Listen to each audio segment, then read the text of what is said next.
i-discuss ko po yung transfer of registration at cancellation of registration or closure of business po.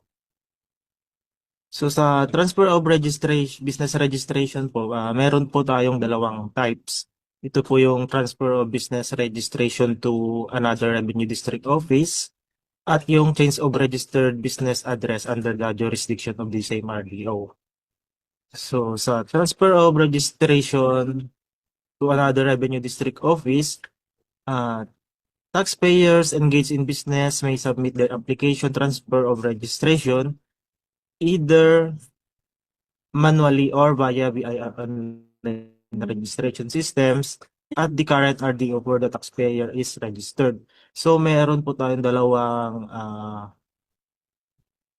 way kung paano po mag-transfer, pwedeng manually or personally.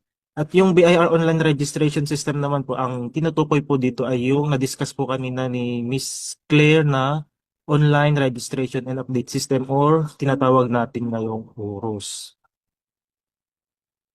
Uh, all open cases, stop filer cases, shall be settled at the new RDO, except for those who are subject to audit investigations, in which case any audit findings, including open cases or stop failure cases, shall be settled at the RDO which initiated the same. So itong second statement po ay may dalawang senaryo po. Ang unang senaryo po dito, kapag po yung taxpayer ay subject to audit investigations, hindi po siya makakapag-transfer ng business registration sa new RDO hanggat hindi po niya na settle yung open cases or stop filer cases niya doon sa current RDO po niya. Yung pangalawang scenario naman po dito ay yung mga may open cases, stop filer cases na hindi po subject to audit investigations ay pwedeng mag-transfer ng business registration sa bagong RDO at doon po nila isesettle yung open cases at stop filer cases nila. So ano po yung mga documentary requirements na kailangang ipasa sa old RDO pag magtra-transfer po ng business registration? Una po dito yung BIR Form 1905, 3 originals, all copies to be stamped received. Yung unang kopya po ay to be forwarded to new RDO by the old RDO attached transfer related docket. Yung pangalawang kopya po ay mare-retain po sa old RDO. Ito po yung magiging kopya nila. At yung pangatlong kopya po ay magiging taxpayer's file copy. Pangalawang requirements po, inventory list of unused invoices and supplementary invoices for destruction if not to be used in the new RDO. Or letter request with inventory list approval of old RDO for use of the unused invoices or supplementary invoices in the new RDO.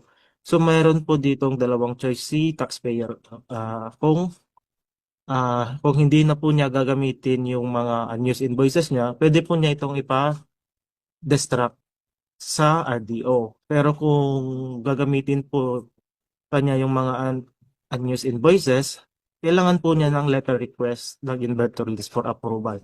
Itong inventory list of unused invoices po ay wala naman po itong prescribed template or format, pero kung possible po ay naka-indicate po dito yung mga number of booklets at series po ng mga invoices. Pangatlo, yung unang kopya po para po sa RDO's file copy, yung second copy para po sa bagong RDO, at yung pangatlo kopya po ng taxpayer. Pangatlong requirements, notarized transfer commitment form, 3 originals po, if applicable with open cases. So ito po yung mga form na gagamitin ng mga nabanggit ko kanina na scenario doon sa may mga open cases at stop filers na isesettle ito sa bagong RDO po nila. So kailangan po ito na 3 kopya po ulit. Yung unang kopya po to be forwarded to new RDO. Second copy po, old RDO's file copy. At yung third copy po ay taxpayer's file copy. So ano naman po ngayon yung kailangang isubmit sa new RDO? Kailangan po ulit dito ng BIR Form 1905, dalawang kopya. For non-individual taxpayers only. So ito po yung mga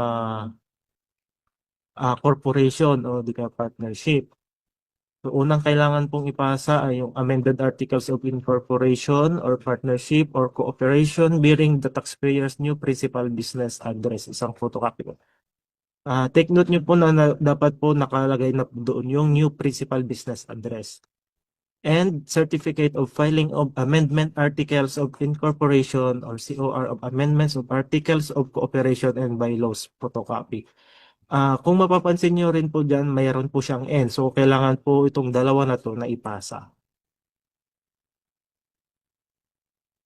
Pangatlong requirements na individuals, single proprietors, except professionals. So, ito po naman yung mga single proprietors. Kailangan po dito ng mayor's business permit. Take note nyo po, or po yung nandito. Duly received application for mayor's business permit if the former is still in process with the LGU. So, meron po nakalagay na or po dyan. So, either of the two po kung ano po yung available sa inyo. Hindi nyo po kailangan ipasang dalawa yan.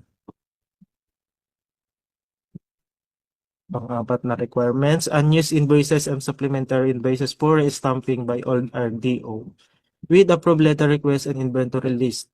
Second copy, original copy. So ito na po yung isang kopya kanina doon na sinubmit nyo sa old RDO na kung mag-o-opt po kayo na gagamitin po yung mga unused invoices nyo sa bagong RDO for temporary use habang nagpapagawa po ng bago na naka-indicate na po yung bagong business address.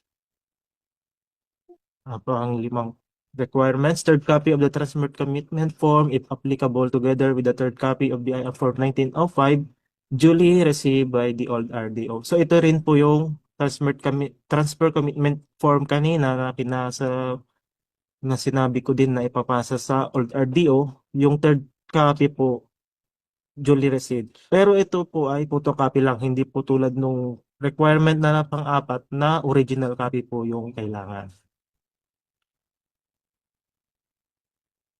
Additional requirements, ito po yung kapag po kayo ay magtra-transact through a representative.